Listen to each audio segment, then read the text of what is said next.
하지만 지금 바이러스 문제 때문에 부채 한도 유예한 것이 그 협상 시한이 7월 말로 끝나죠. 딱 3달 뒤입니다. 근데 재무부는 그것까지 지금 준비를 하고 있습니다. 그걸 준비하고 있다라고 또 IB하고도 협의를 하고 있습니다. 그래서 향후의 채권 발행 일정을 어떻게 조절하면 되겠는가까지 협의를 하고 있다는 것입니다. 그래서 7월 말 기준으로 보유 현금이 4,500억 달러를 유지하게끔 할 것이다. 이렇게 시장을 안심을 시키면서 시장이 예상을 하고 있는 거가 일주일 정도 유출 규모가 그거보다 좀 안 된다라고 합니다. 그러니까 협상 시한이 일주일 이상 늘어져도 그것을 버틸 수 있는 충분한 자금을 확보하고 있다. 이렇게 그렇게 얘기를 하고 있는 것이죠.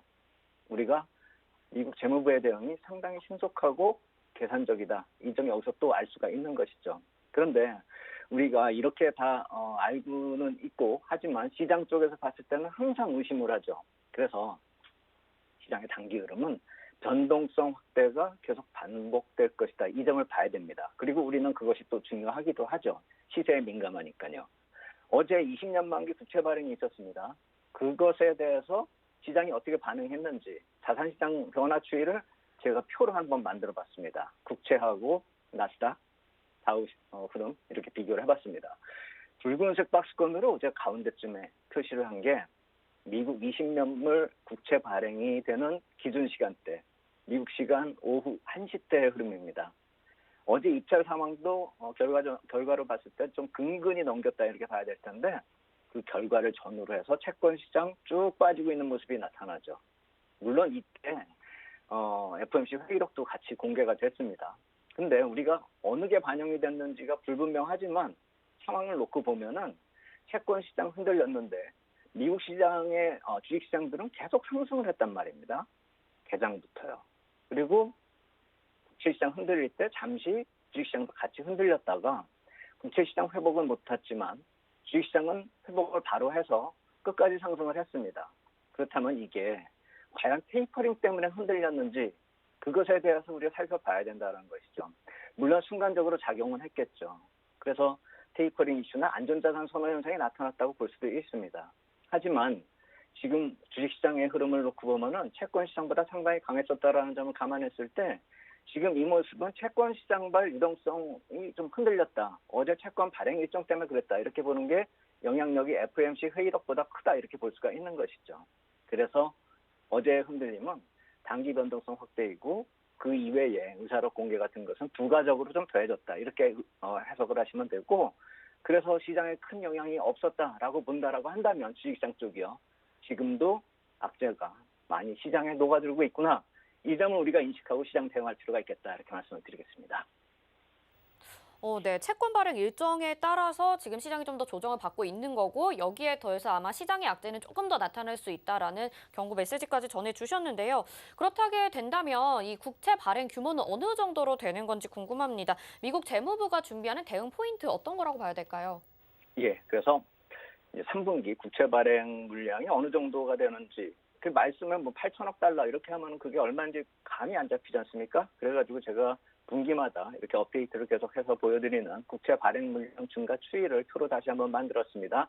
빨간 막대기로 보시면은 오른쪽으로 가면 갈수록 이제 최근 거니까 지금 줄었다가 확 늘어난 마지막 오른쪽 끝이 3분기 그 물량입니다. 증가 물량입니다. 그러니까 절대치가 아니고요.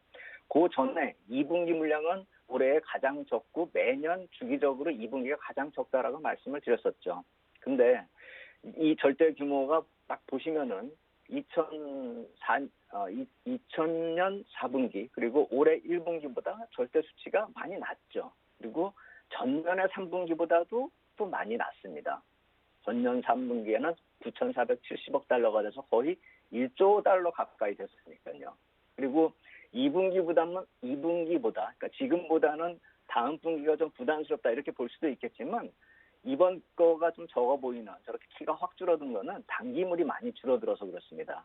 그래서 중기 물량으로 보면 더 정확하게 파악을 할 수가 있는데 오늘은 너무 시간이 촉박하니까 다음에 기회가 있다라고 한다면 중기물의 증가 추이는 월별로 나눠서 다시 살펴보도록 하겠고요. 일단 3분기는 예상보다 좀 부담은 덜하다. 절대치는 크지만 부담은 상대적으로 적다. 이렇게 보시면 되겠습니다. 그런데 여기서 재무부가 또 하나 머리를 쓰고 있습니다. 팁스 물량을 적극적으로 늘리겠다라는 계획을 발표했습니다. 주목할 만한 변화 요인이 한 두 가지 정도 있는데 그중에 하나입니다.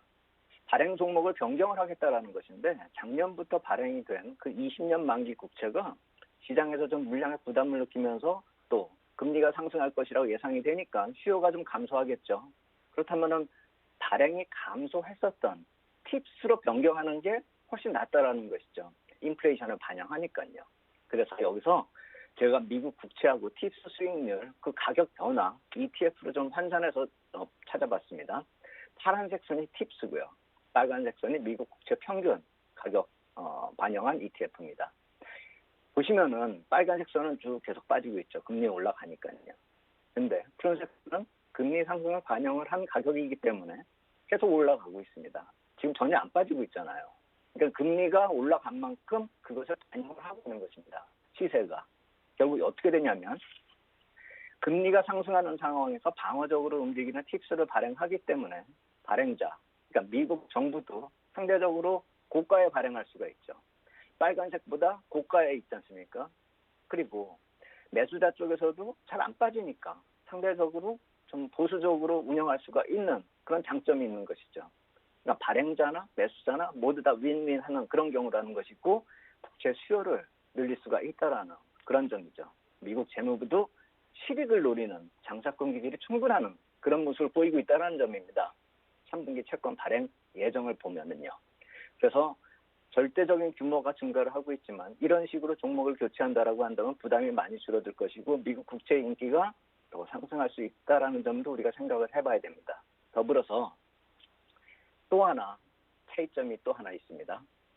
주택시장 쪽을 보면은 지금 사상 최고치로 지금 주택 가격이 올라가고 있습니다. 근데 미국은 모기지 채권 발행을 지원을 하겠다라고 합니다. 주택시장을 계속 지원하겠다라는 것입니다.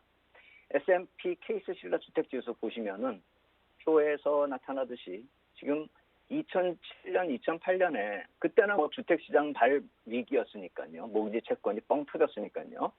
그때 가격이 하락한 이후로 줄기차게 올라가고 있고 제가 빨간 박스로 표시를 한 게 작년 6월부터 동안에 급등한 그 부분입니다. 수를 절대치로 환산하면은 저 수치가 7.9%가 나옵니다. 6개월 동안요.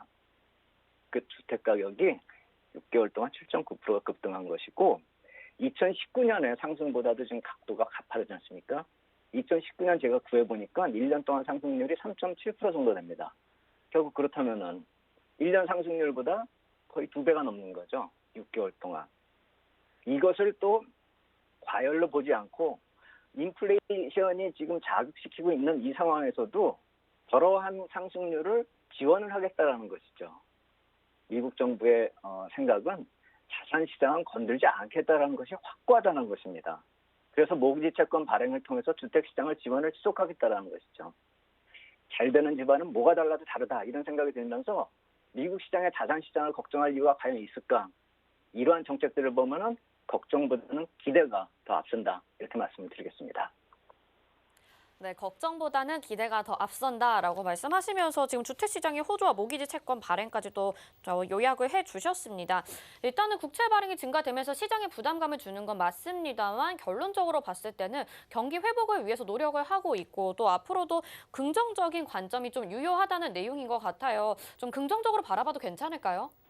네, 그래서 이제 실질적인 전략을 놓고 봤을 때 미국 국채 발행 규모가 크기 때문에 문제가 된다. 이것은 어떻게 해석하시면 되냐면은 그 발행 일자에 근접돼 가지고 글로벌 유동성을 자극시키고 때로는 달러를 강세 요인으로 발행되는 그런 강세가 나타나는 그런 모습으로 반영이 될 수 있기 때문에 시장의 단기적인 악재로 반영이 될 수가 있다라는 점은 우리가 좀 주의할 점입니다. 그것이 매월 국채 발행 시점에서 나타날 수 있다라는 점. 약간 그 시기가 옮겨 다니긴 하는데 뭐 그 둘째 주, 셋째 주 사이에서 발행이 되니까 한 달에 한두 번 정도씩은 흔들릴 수가 있다. 주기적으로 나타날 것이다. 변동성 확대가. 그렇게 인식하면 되실 것 같아요. 그리고 부채 한도 관련된 이슈까지도 지금 재무부는 거론하기 시작했습니다.